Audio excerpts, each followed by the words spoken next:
안녕하세요. 원영석입니다. 오늘 원영석의 진정 애청해주셔서 감사합니다. 후원해주신 여러분께도 항상 감사하다는 말씀 드립니다. 예, 트럼프가 부통령 후보로 누구를 지목할지 지금 계속 관심을 끌고 있는데 지금 이제 엑시오스가 단독 보도를 했습니다. 예, 덕 버검, 노스다코타 주지사가 빠르게 이렇게 러닝메이트감으로 부상하고 있다고 보도했습니다. 이제 사우스다코타 주지사 크리스티 노엄이 이제 가장 유력하지 않냐 그런 얘기가 나왔는데 예, 어제 방송 보신 분들은 아실 거예요. 지금 뭐 동물 학대 이슈 놓고 뭐 동물 학대라고 보기도 그렇지만 그냥 뭐 동물 죽이는 것 그런 발언을 해가지고 조금 이제 논란이 되고 있지 않습니까? 그리고 제가 그 전에도 얘기했지만 코리 라운다우스키하고 불륜설 그게 좀 타격을 줄 수가 있어요. 예. 그래서 지금 노스다코타 주지사 덕 버검이 이렇게 중도층 표심을 모을 수 있는 안정적인 선택이 될 것으로 트럼프 측근들이 그렇게 보고 있다고 전했습니다. 트럼프 그리고 트럼프 부인 멜라니아 여사가 버검 주지사 부부를 자택이 있는 플로리다주 마라라고로 불러서 부활절 브런치를 함께 했다고 해요. 또 최근 몇 주 사이에 트럼프는 주변 인물과 의논할 때 버검 주지사를 자주 거명했다고 합니다. 트럼프하고 관련된 트럼프 선거운동과 관련된 버검 주지사 보폭도 넓어지고 있는데요. 이달 버지니아주 공화당 만찬 행사에 기조연설자로 나섰고 트럼프 캠프 요청에 따라서 뉴햄프셔 선거운동본부를 최근 방문했습니다. 뉴햄프셔주는 지난 1월 치러진 공화당 경선에서 니키 헤일리 전 유엔 주재대사가 43%를 득표했는데 중도 보수 또는 온건 보수 지지세가 강한 곳입니다. 회계 관련 소프트웨어 업체를 경영한 성공한 기업가 출신입니다. 덕 버검이요. 공화당 지지세가 강한 노스다코타에서 주지사로 두 번째 임기를 보내고 있는데 부통령 후보군에서 전통적인 공화당 지지자들에게 어필할 수 있는 인물로 그렇게 평가받아 왔습니다. 작년 6월 대선 출마 선언했지만 그해 12월 선거운동을 접은 뒤에 지난 1월 공화당 1호 경선인 아이오와주 코커스 전에 트럼프 지지를 선언했습니다. 트럼프가 버검 주지사를 러닝메이트로 낙점할 경우 2016년 대선 때 마이크 펜스 전 부통령을 택했을 때와 이렇게 좀 약간 흡사한 게 아니냐 뭐 그런 얘기도 나오고 있고 뭐 일부에서는 너무 이렇게 기득권 진영 쪽 사람 아니냐 이렇게 걱정하는 사람도 있어요. 여러분께서는 어떻게 생각하시는지 궁금해요. 덕 버검 러닝메이트로 괜찮은지 트럼프한테. 글쎄 흑인 아니면은 여성이 부통령 후보로 이렇게 지목되는 게 더 좋지 않냐 뭐 이런 얘기도 나오는데 저는 인종이 그렇게 중요한 게 아니고 트럼프하고 이렇게 그 자기 정치 성향이 비슷한 사람 가는 게 좋다고 봅니다. 마이크 펜스하고는 여러 가지로 이견이 많았거든요. 트럼프하고. 그래서 그런 점에서 볼 때는 이제 뭐 가장 흡사한 인물은 아무래도 비벡 라마스와미겠죠. 근데 비벡 라마스와미는 나이가 너무 젊다. 40이 아닌 나이에 부통령은 좀 무리다. 예, 근데 그 말엔 저도 어느 정도 동의가 돼요. 예. 나이도 최소 40대 중반은 돼야 된다고 봐요. 예. 물론 뭐 나이가 뭐 아주 중요한 건 아니지만 사람들이 이제 많이 나이를 중요시합니다. 특히 미국도 그래요. 미국도 나이 엄청 따져요. 보면. 벌검 같은 경우에는 이제 67세입니다. 67세. 트럼프보다 10살 젊어요. 그리고 조 바이든이 토요일에 이제 백악관 출입기자단 만찬 참석을 했습니다. 예, 그래서 대선 경쟁자인 트럼프 재판 때문에 힘든 상황 그리고 자신의 약점인 나이를 소재로 농담하면서 뭐 별로 실수는 어제 없었다고 하는 것 같아요. 저는 뭐 보진 않았는데 그냥 기사만 봤습니다. 별로 듣고 싶지가 않아요. 조 바이든이 뭐라고 얘기하는지. 근데 어쨌든 뭐 이렇게 얘기를 했다고 그래요. 그 청주관한테 너무 시끄럽게 하지 말자. 도널드가 듣고 있다. 슬리피 다운이다. 원래 트럼프가 조 바이든을 두고 슬리피 조라고 그렇게 얘기를 하지 않았습니까? 근데 이제는 바꿔가지고 부패한 조라고 그렇게 부르죠. 그리고 이제 트럼프가 2016년 대선 직전 이렇게 포르노 배우 스토미 다니엘스하고 이슈가 지금 있는데 바이든은 여기에 대해서 이렇게 얘기를 했어요. 도널드는 최근 며칠 힘든 날들을 겪었다. 폭풍 같은 날씨다. Stormy weather, 그러니까 Stormy Daniels를 이렇게 빗댄 거죠. 또 이렇게 얘기했습니다. 트럼프는 너무 절실한 나머지 자기가 판매하는 성경을 읽기 시작했다. 지금 성경을 팔고 있죠, 트럼프가. 그래서 10계명의 제1계명까지 읽었는데 너는 나 외에 다른 신을 섬기지 말라는 구절에서 나랑 맞지 않는 책이라며 성경을 내려놨다. 트럼프가 그랬다는 거예요. 또 그 바이든은 최대 약점인 자기의 나이를 이렇게 셀프 디스했는데 그 아내 질 바이든 여사가 만찬 연설에 대해 걱정하길래 자기가 걱정하지 마라. 자전거 타는 거하고 같은 거다. 그러니까 그래서 내가 걱정한 거다. 여사가 그렇게 받아줬다고 얘기를 했는데 넘어진 적이 있잖아요. 바이든이 자전거 타다가 얼마 전에. 그리고 바이든이 이렇게 얘기했습니다. 나이가 문제다. 나는 6살짜리와 경쟁하는 그런 어른이다. 그러니까 트럼프를 6살짜리로 이렇게 빗댔고 뭐 전혀 안 웃겼을 것 같아요. 보면. 또 이제 하나 재밌긴 했던 건 저거죠. 그 자기 대통령은 그래도 자기 부통령은 나를 지지한다. 그러니까 카말라 해리스가 자신을 지지하는데 마이크 펜스는 트럼프 지지하지 않잖아요. 예. 그건 좀 웃겼어요. 이거는 솔직히 My VP actually endorses me. 예, 맞는 얘기죠. 트럼프 인사 문제가 정말 역대 최하급이라서 예, 역대급이에요 정말. 근데 두 번째 임기 때는 좀 잘 했으면 하는 바람이 굴뚝 같습니다 정말. 그래서 바이든 인지령 문제 때문에 백악관 출입 기자단 만찬도 뭐 취소되는 게 아니냐 그런 루머가 좀 나돌긴 했는데 결국에 하긴 했어요. 백악관 출입 기자단 만찬은 1921년 시작됐습니다. 그래서 1924년 칼빈 콜리지를 시작으로 미국 대통령이 항상 참석을 해왔습니다. 그러다가 이제 그 재임 기간에 트럼프가 참석하지 않았죠. 워싱턴 그 프레스 코어가 다 이렇게 좌파들이다. 90몇 퍼센트 이상이 이제 민주당원 아닙니까?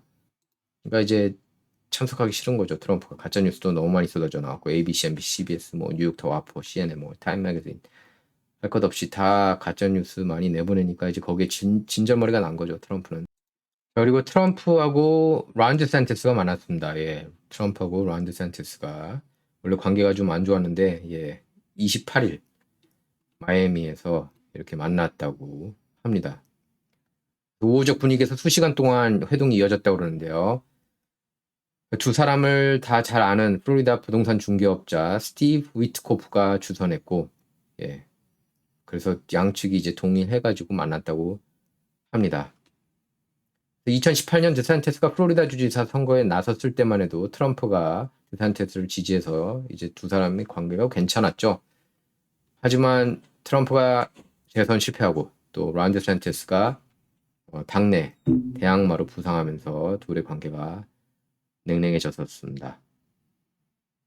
그리고 드산티스가 이제 지난 1월 경선에서 하차하고 트럼프 지지를 선언한 직후에도 별로 둘이 이렇게 친하지가 않다. 그리고 트럼프가 드산티스를 부통령 후보로 고려한다고 했는데 그 다음날 바로 이제 자기는 할 생각이 없다고 또 이렇게 얘기해가지고 둘이 더 관계가 악화되는 게 아니냐 했는데 어쨌든 공화당 향후 앞날을 위해서 둘이 미팅을 가졌다고 합니다. 예. 계속 서로 으르렁거릴 수가 없잖아요. 드산티스는 어쨌든 그래도 공화당을 대표하는 정치인이고 플로리다주 굉장히 잘 이끌고 있죠. 자, 그래서 바이든 진영에서는 올해 선거 이기기 위해서 니키 헤일리가 트럼프 지지 안 했잖아요. 예, 아직 지지를 안 했습니다. 자기한테 지지를 구걸하라는 식으로 얘기했어요. 오히려 트럼프한테. 니키 헤일리는 끝났다고 봐요. 제가 볼 때는 벌써 지금 막판에 어쨌든 트럼프를 지지할 수도 있겠지만 지금 하는 모든 행동을 미뤄보아 힘들 걸로 보이고 어쨌든 바이든이 니키 헤일리 지지자들을 노리고 있다고 합니다. 여러분께서는 어떻게 생각하세요? 니키 헤일리를 지지한 사실 그 지지한 유권자들 중에 민주당원이 많았어요. 예, 그 델러웨어주에서도 그랬기 때문에 이긴 거고 DC도 마찬가지입니다. 그 표가 어쨌든 니키 헤일리 지지하는 사람들이 트럼프를 찍을까요? 바이든을 찍을까요? 여러분 생각이 궁금하고요. 자, 그리고 지금 미국 대학가를 휩쓸고 있는 친팔레스타인 시위로 지금까지 700명 이상이 체포됐다고 합니다. 뉴욕타임스가 이제 그렇게 보도했고요. 뉴욕타임스 측에 따르면은 이달 18일 뉴욕 컬럼비아대에서 미국의 친이스라엘 정책에 반대하며 텐트 농성을 벌이던 학생 108명이 연행된 것을 계기로 촉발된 시위로 지금까지 미 대학 전역에서 700명 이상이 체포됐습니다. 이들은 캠퍼스에서 농성을 벌이다가 당국 해산 명령을 거부한 혐의로 연행됐습니다. 학생들의 요구사항은 학교마다 조금씩 다르지만 대체로 학교가 가자 지구에서 이스라엘 군사작전을 지원하는 기업, 그리고 때에 따라서는 이스라엘 자치와도 거리를 둬야 한다. 이렇게 주장하고 있습니다. 학교별로 보면 예일대에서 지난 22일 학생 47명을 포함해서 60명이 캠퍼스 내에서 시위를 이어가다가 퇴거를 거부한 혐의로 체포가 됐고요. 또 23일에는 미네소타대에서 교내에서 텐트 농성을 벌이던 학생 9명이 연행됐고 24일에는 LA죠. 그 USC, SC 그리고 보스턴의 에머슨대에서 각각 93명, 118명이 체포됐습니다. 25일에는 오하이오 주립대 그리고 애틀랜타의 에머리대에서는 각각 36명, 28명이 또 26일 덴버의 오레리아 캠퍼스 단지에서는 약 40명이 경찰에 붙잡혔습니다. 오레리아 캠퍼스 단지에는 콜로라도대 덴버 캠퍼스 그리고 덴버 메트로폴리탄 주립대 시설이 들어서 있는데요. 주말에도 계속 이렇게 시위가 이어지면서 27일 애리조나 주립대 그리고 보스턴의 노스 이스턴대에서 각각 69명, 102명이 체포됐습니다. 난시 펠로시는 전 하원의장은 시위대가 이스라엘뿐 아니라 팔레스타인 무장정파 하마스도 규탄해야 한다. 왜 이스라엘만 규탄하냐 이렇게 나오고 있습니다. 그래서 지금 이스라엘 쪽에서는 1,500에서 2,000명이 사망했고 팔레스타인 쪽은 이제 공식적으로 더 이상 숫자 잘 안 세는 것 같더라고요. 32,000까지는 본 것 같은데 뭐 4만 명, 5만 명에 이를 수도 있다. 뭐 이런 보도도 있어요. 그래서 마이크 존슨 연방 하원의장은 주방위군을 투입시켜야 된다. 그래서 이 학생들 시위를 좀 대응해야 된다. 이런 목소리를 내고 있습니다. 근데 마이크 존슨 지금 연방 하원의장이 우크라이나 지원안 통과시켜가지고 좀 굉장히 이제 논란이 되고 있습니다. 일부 그 공화당 진영에서는 그 마가 진영에서는 이런 사람 진짜 문제 있다. 마이크 존슨이 케빈 머커티하고는 다를 줄 알았는데 너무 비슷한 거 아니냐. 우크라이나 퍼주기 언제까지 이어질 거냐. 지금 미국 국경 그리고 미국 노숙자 문제, 범죄급증 문제, 스매시 앤 그랩 문제 이런 문제들이 산더미처럼 지금 쌓여있는데 뭐 샌프란시스코 보세요. 미국 LA 카운티도 노숙자 문제 심각한데 이런 거는 해결 안 하고 도대체 왜 불체자들은 또 810만 명 이상이나 들어왔는데 이런 문제 해결 안 하고 왜 자꾸 우크라이나 국경을 더 생각하느냐 이런 얘기를 하는 거죠. 그리고 지난 40년 동안 미국 대통령 선거 승자를 정확하게 맞춘 분이 올해 누가 승리할지 예상을 했다고 그래요. 누구를 예상했을 것 같습니까? 여러분 생각에. 앨런 리트먼이라고 아메리칸 대학교, 워싱턴 DC는 아메리칸 대학교 역사 가르치는 교수인데요. 예, 조 바이든 승리를 점쳤습니다. 이분이 지난 40년간 정확하게 맞췄는데 조 바이든이 트럼프를 상대로 이길 거라고 그러면서 그러니까 조 바이든이 트럼프한테 지기 위해서는 여러 가지 이슈들이 나와야 되는 건데 그러지 않는 한 바이든이 이길 거라고 그렇게 전망했어요. 그래서 지금 트럼프가 미 전국에서도 이제 바이든한테 앞서고 경합주에서도 이렇게 앞서고 있는 그런 조사들이 잇따라 나오고 있는데 그래도 그 현직 대통령 그 프리미엄이 있기 때문에 바이든이 이길 수 있다고 그렇게 전망을 했어요. 저도 개인적으로 이렇게 순탄하지는 않을 것 같아요. 예.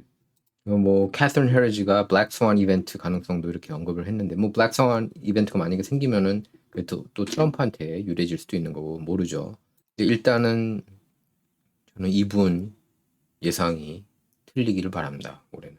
자, 이제 유타주 연방상원의원이었던 그 밋 romney가 이제 나가죠. 예, 밋 romney가 매번 이렇게 트럼프 발목을 잡았는데 이번에 그 상원에 리버튼 시장 트렌트 스태그스가 이제 출마했는데 트럼프가 이제 지지를 선언했습니다. 이렇게 얘기를 했어요. 트럼프는 트루스 소셜을 통해서 트렌트 삭스는 100% 마가다. 그렇게 지지를 표명했습니다.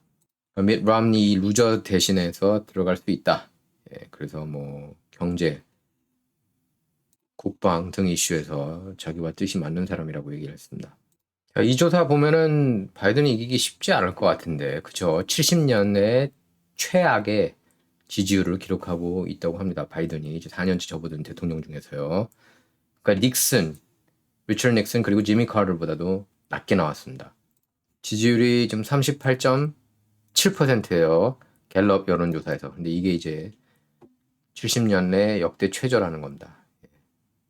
역대 최저이자 제가 볼 때는 바이든은 역대 최악의 대통령이 아닌가 싶어요. 미국에서. 여러분 생각은 어떻습니까?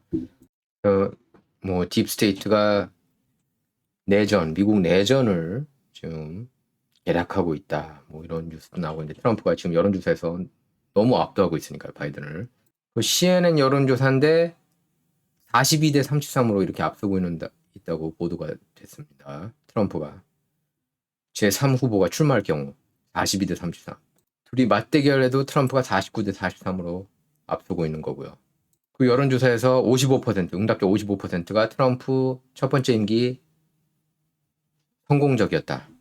이렇게 응답을 했고 바이든 임기가 성공적이었다고 응답하는 사람은 39%에 그쳤습니다. 바이든 임기가 좋았다고 한 사람들은 제가 볼 때 뭐 예를 들면 교사 노조 아니면 할리우드, 빅테크 쪽, 기득권, LGBTQ 그러니까 이제 미성년자들의 성전환을 원하는 그런 LGBTQ 커뮤니티가 아닌가 싶어요. 그리고 바이든이 또 거짓말 논란에 휩싸였는데 하워드 스턴에 출연하지 않았습니까? 뉴욕타임스 인터뷰는 다 거절하고 그러면서 말이죠. 근데 자기가 흑인 민권 운동을 위해서 이렇게 싸웠다고 그러는데 그런 기록이 없다고 그럽니다. 또 거짓말을 했어요. 거짓말쟁이에요. 조 바이든은. 뭐 아들이 참전 중에 죽었다고 그러고 뭐 입만 열면 거짓말입니다. 바이든은. 델러웨어주에서도 흑인들을 위해서 싸웠다고 그러는데 이렇게 민권 운동하고 그것도 다 거짓말이었어요. 뉴욕 타임스조차 이렇게 얘기를 했습니다. There is no evidence that he was ever arrested.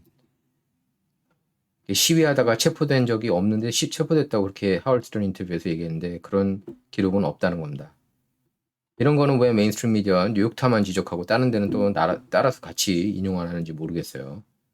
그리고 뉴욕 증시에서 시장 가치가 2조 달러가 넘는 기업이 역대 처음으로 4개가 나왔습니다. 마이크로소프트가 가장 시가총액이 세죠. 넘버원입니다. 전 세계.